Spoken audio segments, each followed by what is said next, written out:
achieved. Welcome back to Kamikaze Overdrive MMA Predictions. As always, I am your host, Scott Johnson, and on this episode of the show, we're taking a look at the upcoming UFC Fight Night 46 event, which will take place on July 19th, just 3 days after the UFC Fight Night 45 event, which has not transpired as of yet. I'll be giving you my 4 main card fight predictions for this event. All 6 preliminary breakdowns will be on my website. I haven't decided if I'm going to do Sprawl and Brawl for this event or not. I might just put it off to the next box event. Either way, I'll be doing my best to get a bet pack posted for this card, so certainly take a look for that one. And my last show was incredibly long. I'm going to try and keep this one shorter, so let's get to my first prediction of the night. We kick things off in the UFC's lightweight division as Stormin Norman Parks, with a record of 20 wins, 2 losses, and 1 draw, takes on returning UFC veteran Naoyuki Kotani with a record of 33 wins, 10 losses, and 7 draws.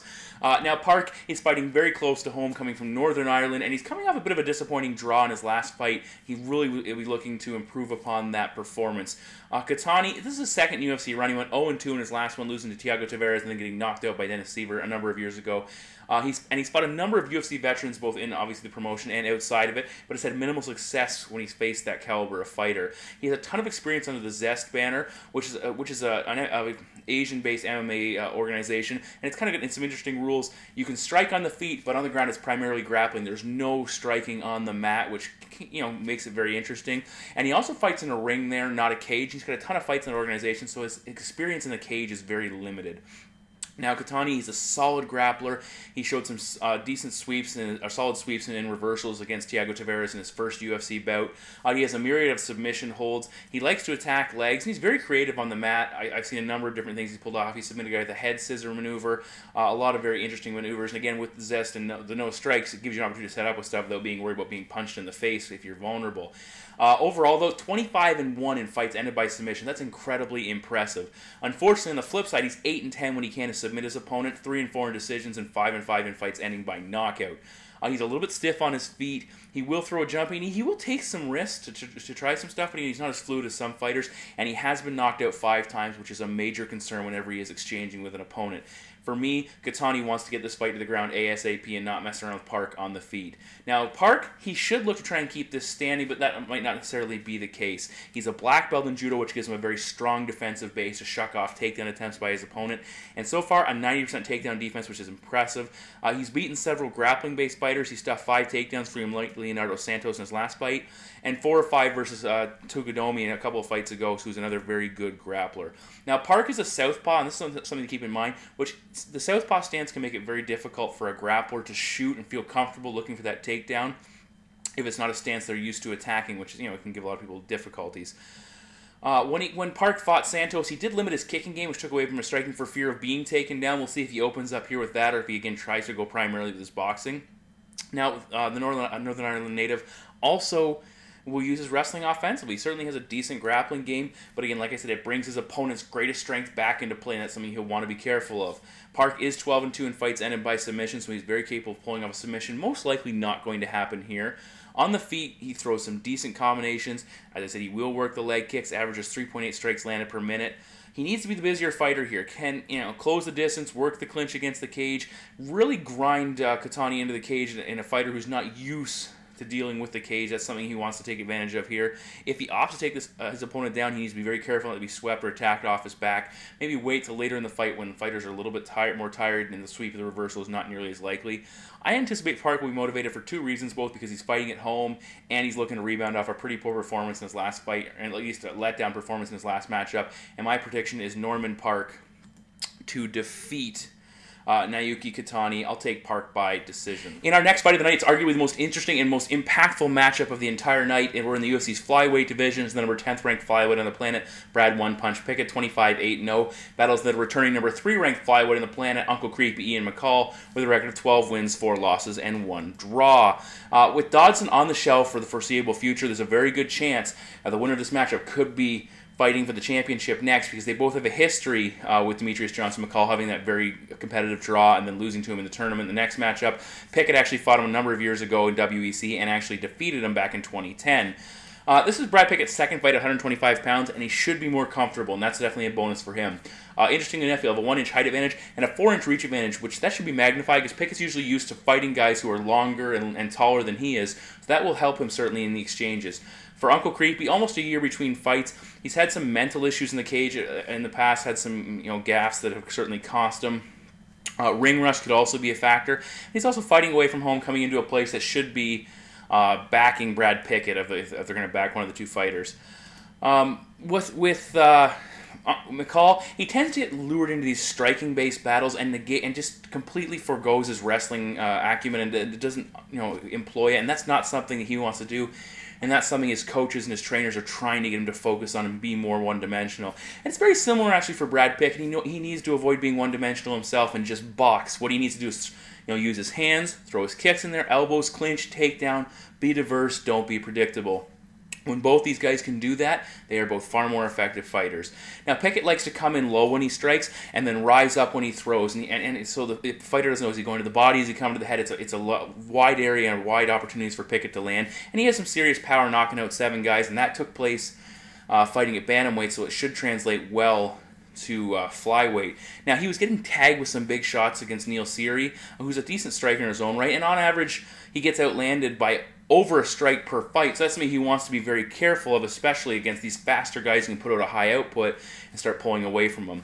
Now, in his last fight against Seery, he did mix his wrestling in much better. He showed some solid level changes and scoring takedowns and top control, and that was probably one of the biggest reasons he won that fight.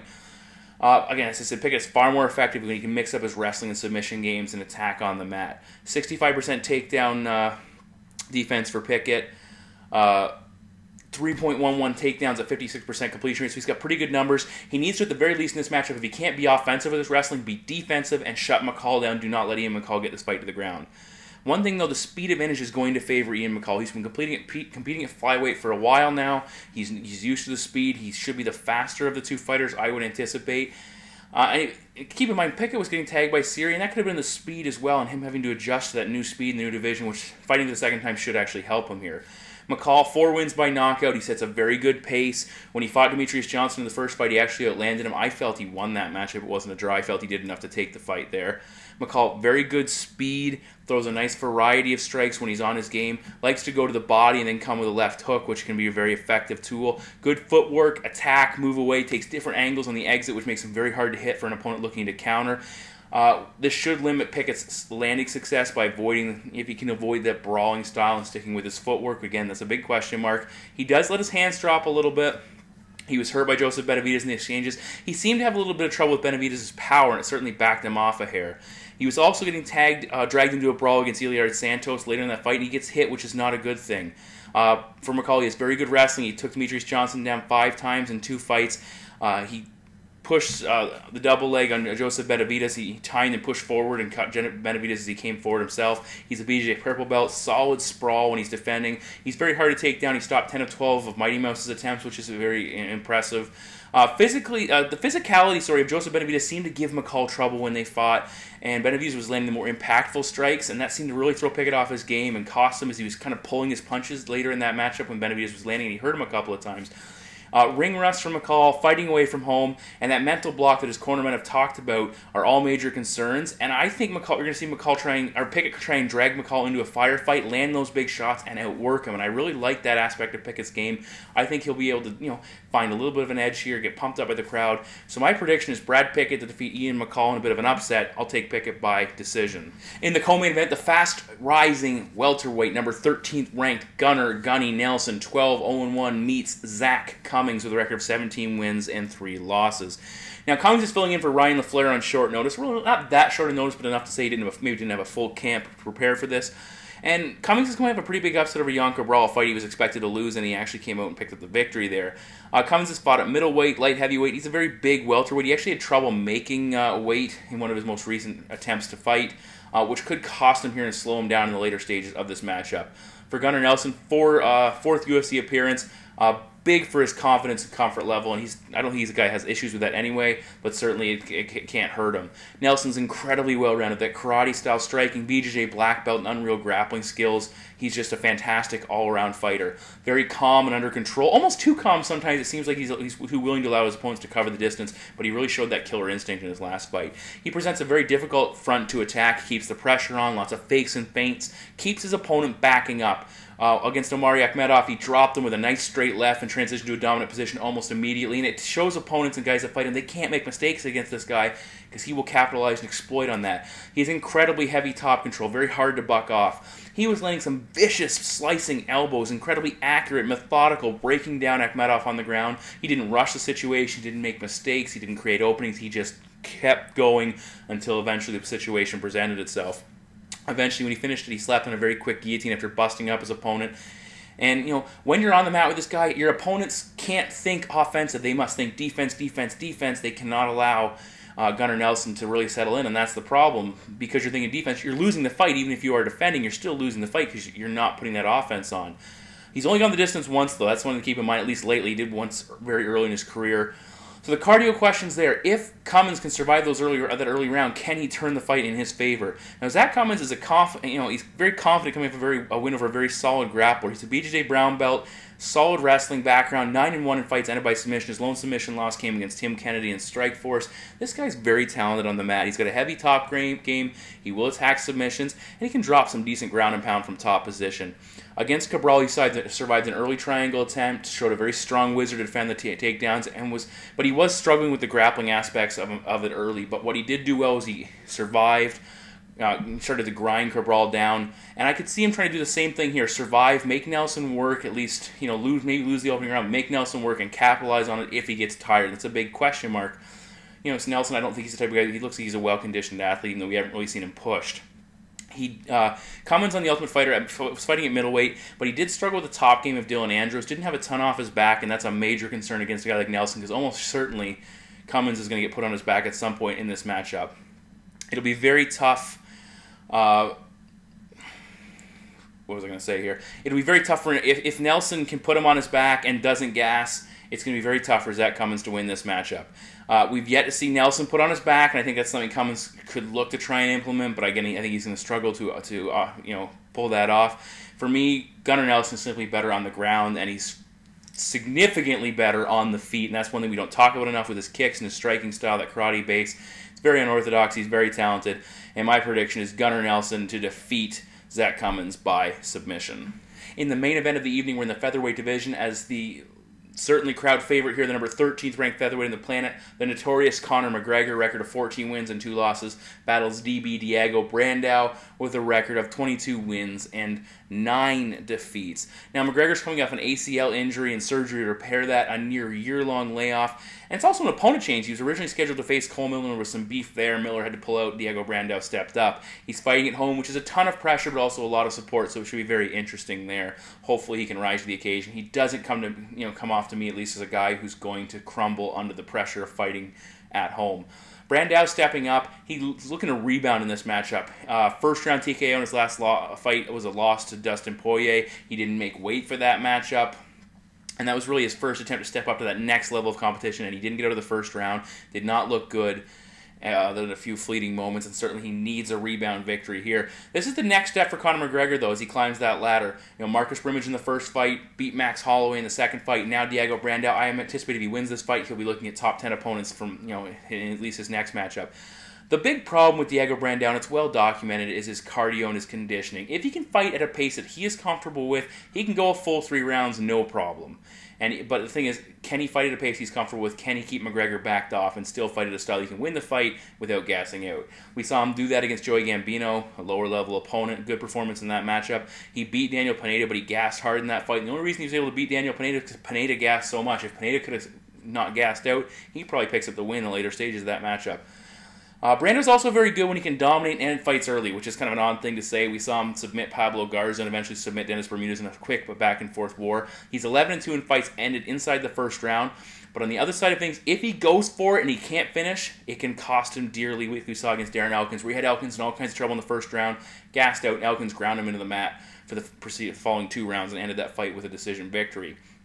Another thing, too, Brandao needs to avoid getting emotional, which can gas him out if he really pushes himself and gets caught up, because McGregor likes to taunt and be in your face out there, and that can cost Diego as well. Brandao, there's no doubt about it, though, he's incredibly talented. He's dangerous both on the feet and the ground. We saw him take Dustin Poirier down. He's a BJJ black belt, 5 submission wins. When he goes to the ground, he can control an opponent and smother them, or he can snap on a quick submission win, as was the case against Dennis Bermudez. 3.35 takedowns at 76%, so solid takedown numbers. 85% takedown defense. But again, he did get grounded to the floor by Darren Elkins in that matchup.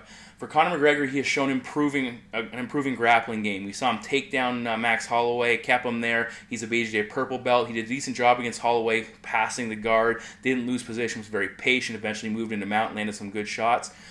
He is 1-2 in fights ended by submission, so he's been tapped out twice, accounting for both of his defeats. Probably that's his biggest area of vulnerability against Diego, especially if Diego can get on top.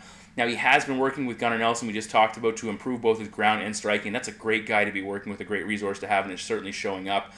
And it's certainly in his style. He's got a karate style very similar to what Gunnar Nelson likes to employ, or Lyoto Machida. 12 wins by knockout. Really no wind-up when he's attacking, especially in his kicking game, and he can still generate a lot of power. He does throw a variety of kicks. Against Holloway, he came out through a number of very interesting kicks. He almost landed. He kind of landed a nice front leg hook kick, but he flashed a number of things that keeps an opponent backed off and respecting what you're capable of. With his hands, excellent boxing. Nice uppercut, solid straight left. Again, he's very accurate, can generate power. He works his combinations well, and he will change level and go to the body. One thing you look at that Holloway matchup, or at least early going before we saw the grappling part from Conor, is that Holloway was having trouble with the distance management and the volume of McGregor. Two areas that Max is usually fantastic and usually sets the pace with, and in his fights and uses them to his advantage. He was really struggling against Conor, and that tells you how good Conor is with those things. Now, Brandao is a very solid striker. He has serious power. He can throw a variety of techniques, some spinning kicks. He's very good with his striking. 9 wins by knockout, but there's some major red flags. 2.44 strikes landed per minute versus 3.59 strikes absorbed per minute. That's not a good ratio. 5 knockouts defeat. 5 knockouts that have cost him fights. So certainly the combo of his chin and his gas tank are major concerns. I anticipate he's going to have a lot of trouble with the volume of McGregor. He needs to get Conor McGregor out of there quickly if he's going to win this matchup. This is a 5-round fight, so keep that in mind. So even if Brandao can get the first or second round in the books, I anticipate, and if Conor doesn't gas out like Daniel Pineda did, I figure Conor still has the ability to rally back and take the last 3 or finish him at some point. Either way, I think Diego needs to take the fight to the ground. He might have some success, but Conor will get the better of him, and my prediction is Conor McGregor to defeat Diego Brandao by knockout. So those are my 4 main card predictions for UFC Fight Night 46. Keep in mind, this is coming to us from Dublin, Ireland, so it's actually going to transpire earlier in the day than a typical Fight Night event, so keep that in mind when you're checking your TV guide as to when the show is being aired. I'm not sure. I think it might be exclusive to Fight Pass. I don't know how that plays out. I haven't looked into that enough. I have Fight Pass. I certainly enjoy it, but again, it might not be for everyone, so I'm not recommending it, or I'm just saying it's something that works for me, especially all the research and the watching the videos I do.